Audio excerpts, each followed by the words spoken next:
Ladies and gentlemen, Daisy and I are going to show you a quick tutorial on painting with oil-based paint. Now the first thing you want to do when you have your brush, this is the most important part about painting if you want to use your brush again, oil-based or water-based. If you're using water-based paint, you take some soap and water, you mix it up and you dip the brush in it and you get it into the back, what is called the back of the brush over here. In this case, we're using turpentine.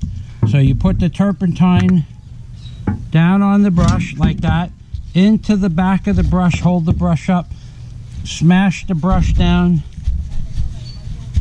get the turpentine into what is called the back of the brush. This way, when you want to clean the brush, the inside is wet with turpentine and it comes out easily. If you don't do that, there's just simple air inside, and the air will allow the paint to dry inside the back of the brush. I had brushes for 30 years. I paid $100 a piece for my paint brushes, and my brother left them in a gallon of paint, in gallons of paint, many gallons, many of my brushes. About $800 worth of paint brushes he used for latex paint, and then left the brushes in the paint. So even if he would have backed the brushes, it wouldn't have done any good, because by the time I got back to New York 3 years later,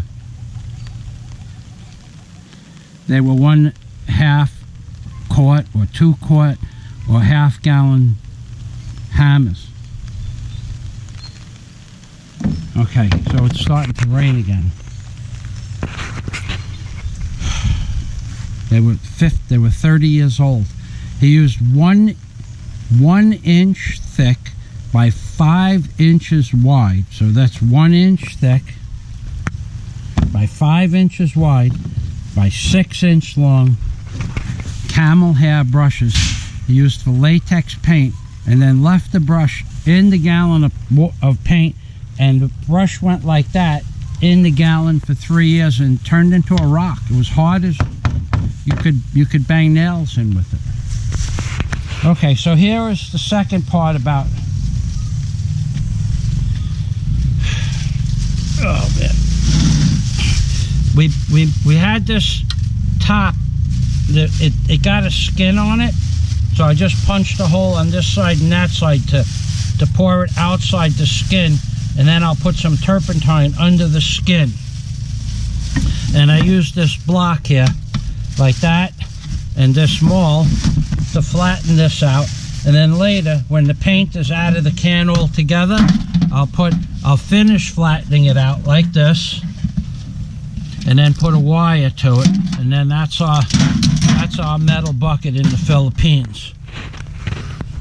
Now, before you use an oil-based paint, I suggest you use turpentine for your thinning agent. But the problem with that is, well, number one, you can't get turpentine in America anymore. But the problem is turpentine goes into your fingernails and into your skin, and it's a triple ring. It's a triple ring solution. It bonds to you on a molecular level. That's why when you put your hand in turpentine or gasoline, you can smell it coming out of your lungs. It goes in through your skin, which is porous. When your skin is an organ, by the way, and that organ is damaged by the turpentine to some small degree, but the turpentine goes into your organ, skin organ, and then it goes into your liver and your kidneys, and it bonds molecularly. Doesn't stick or like a paste, it bonds. It's a triple ring agent, I think. It's pretty sure that's what it is. So what I do is I take some hair conditioner, which is the same thing as second skin, but you could use sunblock. You can use dish soap too. It's all, anything that leaves a film on your hands, pure dish soap, not with water in it, and you just push it in around your fingernails. And then I put 2 pairs of rubber gloves on. Look, you see the way the turpentine made my gloves stretch? That's what it's moving on a molecular level. Turpentine is bad. Okay, honey, take this glove off. We'll show them how the one underneath it. take it off from the back.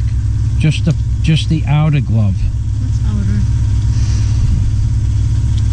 Just the one glove. See? The outer glove expanded from the turpentine.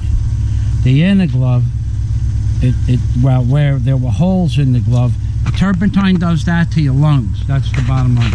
Okay, so Daisy. I off the converter or The compressor? No, we're going to use that maybe. Come here. Say goodbye. Bye. Daisy has been invaluable to me the last... Well, she sets up my tools. She puts my tools away. She knows where everything goes. She puts the welder on. She shuts the welder off. She rolls the cables up. Daisy is happy as can be. Who likes going to work every day? Come here. And me, I'm just a pleasure all the time, right? I'm like a flower in the morning to look at. Honey? Like a flower? Yeah. There. I'm like a daisy in the morning to look at. Like, I'm just full of when I wake up in the morning, I'm smiling. Daisy, on the other hand, she's good. Some people take 20 minutes to wake up, to get their brain. She's up in about 45 seconds, 30 seconds. She's good with that. She's good like that. Anything else you want to talk about? No. We got to go back to work. Well, these are the pieces that we welded. This is the table I used as a jig. I used a magic marker to mark the lines. All of these are offset, 1 inch offset at the 16-inch, except this top one, which is going to be to hang hoops on. I didn't want to set back. And this one here is going to be to build my cage on my cages, my small cages, and I'll put a pipe on it for my big cages. But right now we got to go because I got to get that fence out of the way. They're coming to pick up the machine and and I'll be able to get some material into the yard. But they need the machine on another job, so next time you see it, the yard might be clean. And those are the holes.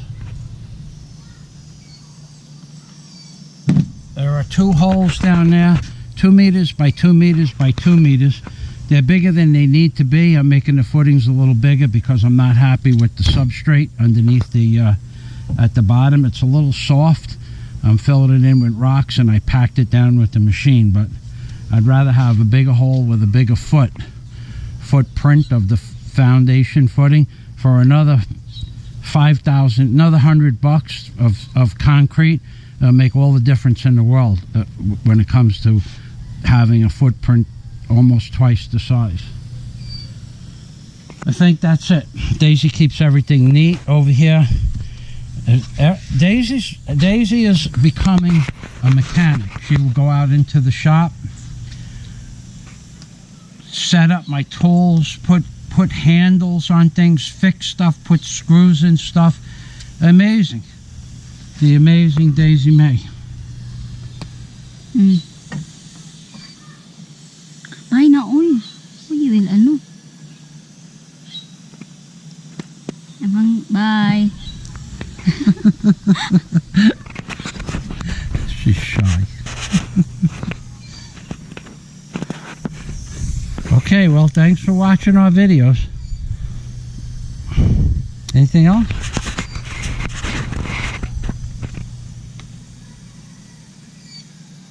You're all #1, baby. All of you.